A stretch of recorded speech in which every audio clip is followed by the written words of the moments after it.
Hey everybody, my name is Lisa and I'm the Crafty Goddess. Hello and welcome.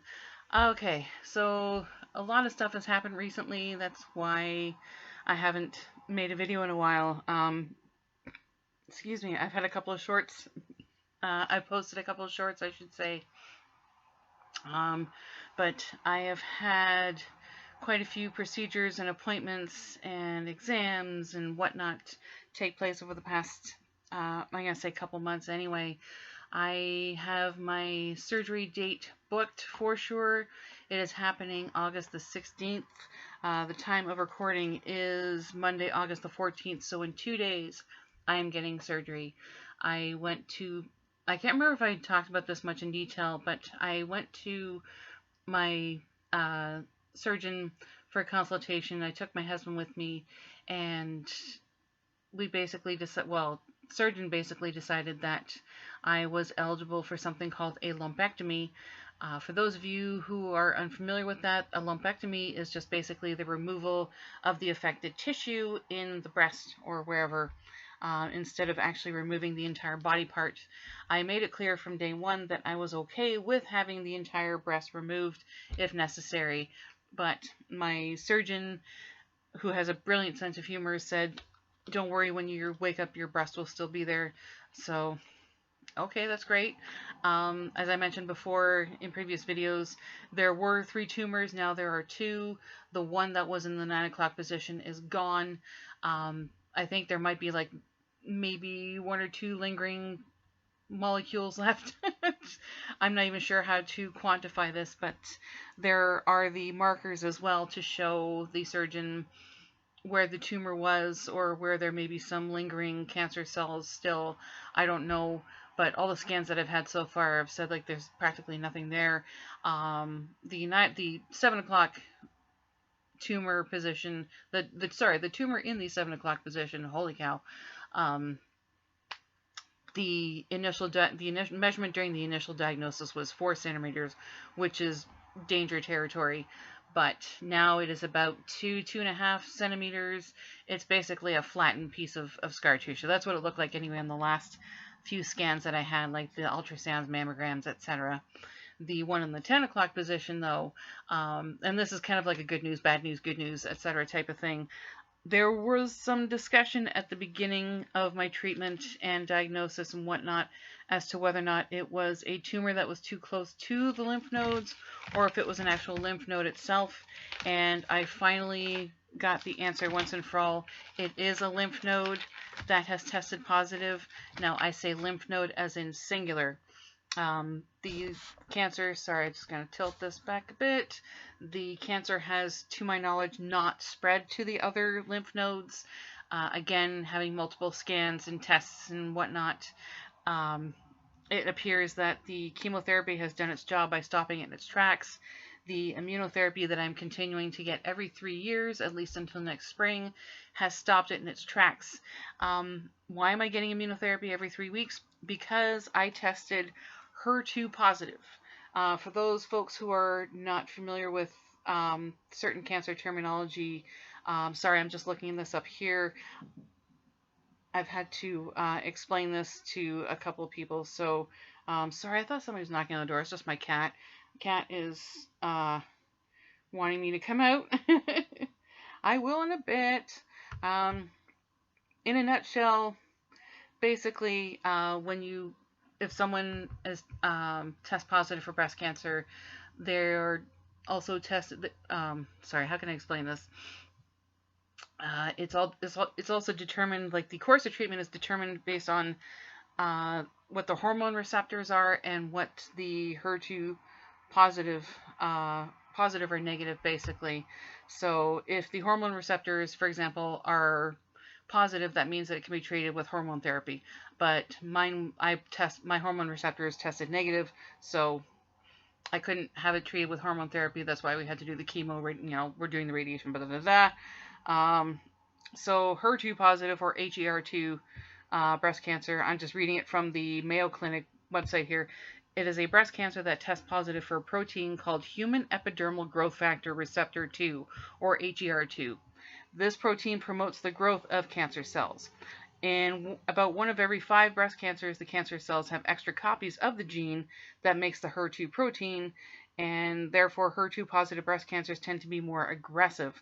So that basically means that if you test HER2 positive, as long as that protein is testing positive, any cancer cells that are in the system will be encouraged to grow and multiply at a slightly higher rate, which is what cancer cells do anyway. They multiply slightly faster than healthy cells anyway. However, there have been several treatments and advancements in medical technology, even just in the past 20 years, that have made at least trying to stop it in its tracks possible, which is what's happening with me. I was talking just earlier today with my counselor through the Grand River Cancer Center. The counseling service has been amazing, actually. They've really kind of helped keep me rooted, kept me off the ledge in more ways than one. And she said something that I didn't realize until today, and it kind of hit me like a ton of bricks in a good way. She said that I wouldn't be given all these treatments and medications and whatnot if my team didn't think that I could be cured. So, yeah, all signs are pointing to this could be cured because the tumors have shrunk. All that we have to do now is just take them out, which is what's going to happen on Tuesday. Yeah, so I've had different exams between now and then. I've had mammograms just to see where everything is, sort of like a pre-op, like a prep type of thing. I also had something called a MagSeed insertion, which is basically a chip of metal that goes in that will be drawn out by a magnet sort of apparatus during surgery, again by my surgeon, just to see where everything is or was in one of these tumors cases anyway. So there's going to be 2 incisions, one at the lymph node area where the faulty lymph node would be taken out, as well as the ones on either side of it. So I'm getting 3 lymph nodes removed, which is a good thing. My surgeon told me that usually during lumpectomies, surgeons will take more tissue than is necessary, and thank heavens my surgeon has a brilliant sense of humor, because we were able to joke back and forth, and I said, well, I've got lots to work with, so please help yourself. Take whatever you want. It's kind of ironic, actually. Before this whole thing showed up, I wanted to get reduction surgery because, when I was younger, in my 20s and 30s, it was lovely and wonderful, but I'm 52, and there's just a lot of weight that I'm carrying around now. Just, jokes aside, it's something I was looking into, but this is kind of a roundabout way of doing it, I guess. So yeah, it's going to be as least invasive as humanly possible. What else has happened? Oh yeah, last weekend, if anybody saw my shorts, I was at the Ontario Pirate Festival last weekend. I wanted to do more filming in and around the park itself instead of just do these quickie shorts, but it was a very busy weekend. Well, except for the Monday. It went all 3 days, Saturday, Sunday, and Monday. Here in Canada, around the last weekend of July, first weekend of August, we have a civic holiday, so to speak, on the Monday, it's not necessarily a statutory holiday, it's more of a civic holiday, and the Pirate Festival usually overlaps for that weekend, so it goes all 3 days, and the Monday it was pretty relaxed, but the Saturday and Sunday were just busy. They were insane. So I didn't have a lot of opportunity to do filming for this and that. It was fun, but it was crazy busy. Unfortunately, it was also one of 2 festivals I've done so far this year. I usually do more like Renaissance, medieval themed festivals throughout the year, but obviously I had to scale back on them because reasons. Sorry, give me 1 second. I need to hydrate. I need to replenish my fluids. So yeah, earlier this year I did a medieval festival in Elmira called Robin in the Hood, and just as I said, just last weekend I did the Ontario Pirate Festival, which I did not want to miss, and that's going to be it for the rest of this year. I also usually do an event called the Oxford Renaissance Festival.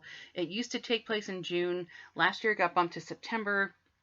This year it got bumped to October because the site of the festival, I'm presuming, was booked for the dates that the organizers wanted to have it on, but unfortunately didn't get it in time, so that's why it's in October this year. I will be there, but I will not actually be a vendor. I'll just be helping out fellow vendor friends and whatnot, because I didn't know what the timeline of my recovery would be. How far along would I be in terms of surgery, radiation, other treatments, etc. But it looks like after speaking with my radiologist last week, I'll be getting radiation. I'm going to say every day for at least 3 to 4 weeks. So probably the month of September. She mentioned that it would probably start taking place 2 weeks after surgery. So that would put it closer to the end of August, beginning of September-ish. So yeah, a good 3 to 4 weeks. This whole thing, the entire medical team that I've worked with, doctors, specialists, oncologists, surgeons, etc., they've really thrown everything and the kitchen sink at this. And yeah, after my little chat with my counselor, I'm fairly confident that they do want to aim for cure. So here's hoping that, surgery will remove what's necessary. Radiation fries anything that's left, if anything. And I'm in remission at least by Christmas this year. So fingers crossed. So that is my updates. What else happened? I went to see a concert for the first time in ages. If anybody's familiar with the band Dream Theater, they did something called the Dream Sonic Tour with special guest Devin Townsend and Animals as leaders. And if anybody out there knows who Devin Townsend is, I want to be friends with you, because he's a national treasure and I love him. I think he's an incredible musician, just a musical visionary. If just yeah, I can't say enough good things about him. I don't want to turn this into a rave fest, but it was nice being able to go out and do something fun, especially with and I know this happens a lot with other friends and relatives that went through battling a life-threatening illness, is that sometimes you need to take those moments to enjoy life and do some fun things, and go out there and have some fun life experiences. So I didn't get to go to the beach this year. I mean, summer's not over yet, so but unfortunately with surgery, I doubt I'm going to be able to go swimming anytime soon. But yeah, life's too short. Go have fun. Now I know that this channel is called The Crafty Goddess, so what have I been crafting? What have I been up to? My works in progress. Now, I've still been doing the hat projects from, I believe it's Bag O' Day Crochet and Crystals Over the Rainbow Crochet. Those two hats. I believe I've pinned the tutorials in past videos, so I've kept working on those.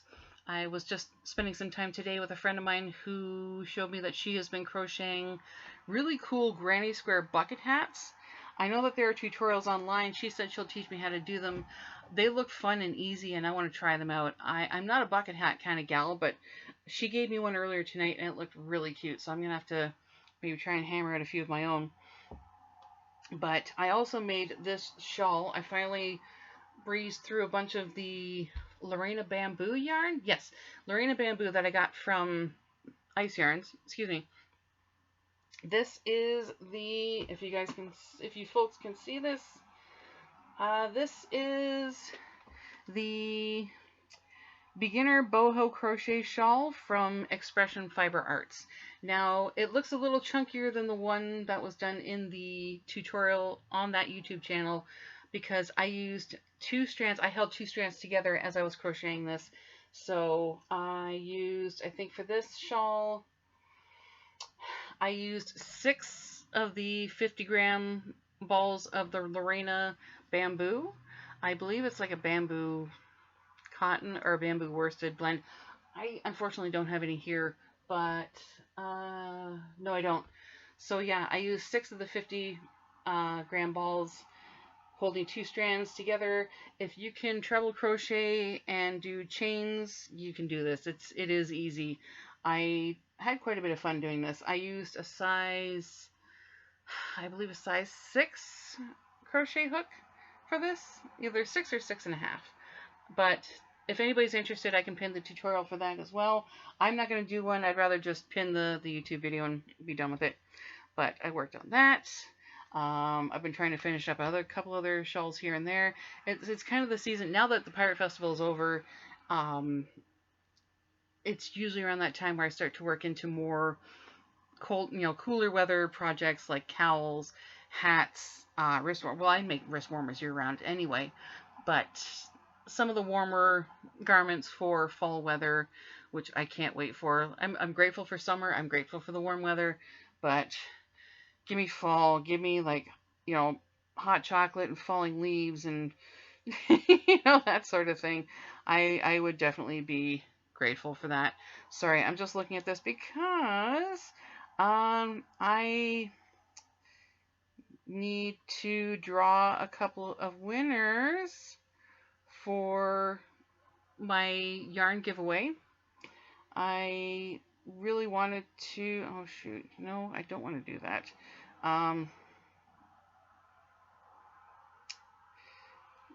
So I slightly lied when I said I was going to do a giveaway. I am doing two, well, I'm giving away to two viewers, just because everybody's been so helpful and friendly and amazing and loving and supportive and kind and caring and attentive and everything else. I'm so incredibly grateful. And I did say I was going to draw winners if we did hit 1,000 subscribers before my surgery date, which is in 2 days. So let me just do this, and I'm going to pin it. Copy the link. I'm doing this right now. I am drawing the winners right now. So let's do that here. Okay, so I'm doing the YouTube.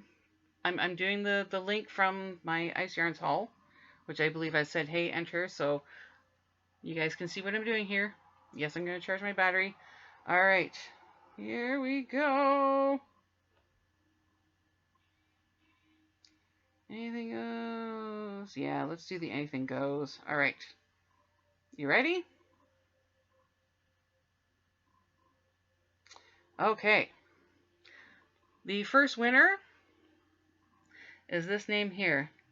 ELFAHULD. So Elfa, if that is your name, you have won one box of mystery yarn. Congratulations. That's awesome. And I'm going to pick the second winner right now, so let me just jot this down. I'm totally flying by the seat of my pants here, so I will post my email so you can, so that the winners will be able to contact me after. And let's do the other one. That would be the mystery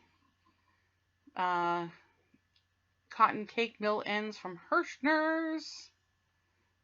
I'm going to copy the link there. All right. Let's do this again. Oh, come on. Do I have to back out of this? Yeah, I do too. Sorry. My apologies. Bam. All right. You see it up here? I'm showing you as proof. Let's hit fetch and go again. Let's pick a winner. Ooh. The winner of the second box is Patsy Scholl. So Patsy, congratulations.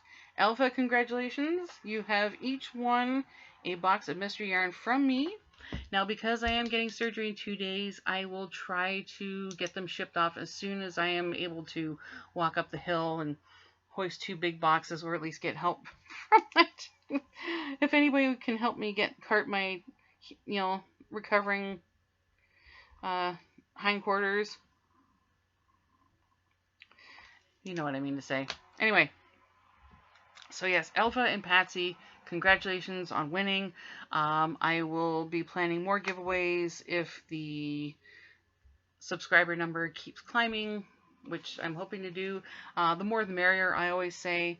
Again, thank you so much to everyone who helped spread the word. That's Crystal, the Yarny Chicken and Crazy Cat Lady, Tori over at Polly's Crochet Creations, Grandma D, Connie at Just Another Stitch. There are so many others. I am completely drawing a blank on names because middle-aged brain fog sucks. But we have some winners, finally. and I will get those boxes out as soon as I can. I will probably require vehicular assistance to do so, but Patsy and Alpha, I will post my email in the comments. I am going to give you folks until, let's see, today is the 14th, so I will give you folks until August the 18th, which is when hopefully I will be a little bit more clear-headed after surgery. You will have until this Friday, August the 18th, to get me your mailing addresses, and we'll go from there. So thank you so much. Thanks to everybody who left comments and suggestions and whatnot. You've all been absolutely fabulous, and I am truly grateful for every single one of you. I think I need to go take a shower and go fall over because I've got a long day tomorrow to take care of stuff around the apartment before I'm off domestic duty for a few days. So thank you so much. If you liked what you saw and were able to listen to me ramble for the last 20 minutes, please give this video a thumbs up. I appreciate any and all of the positive feedback. If you haven't done so already, please go down here and click subscribe and hit the notification bell as well, and it'll keep you up to date as to when I post more videos. And yeah, I think that's it for now. Thank you so much. Stay safe. Keep making cool stuff. Wish me luck that I whip through this with flying colors, and I will hopefully talk to you soon. Right? Bye.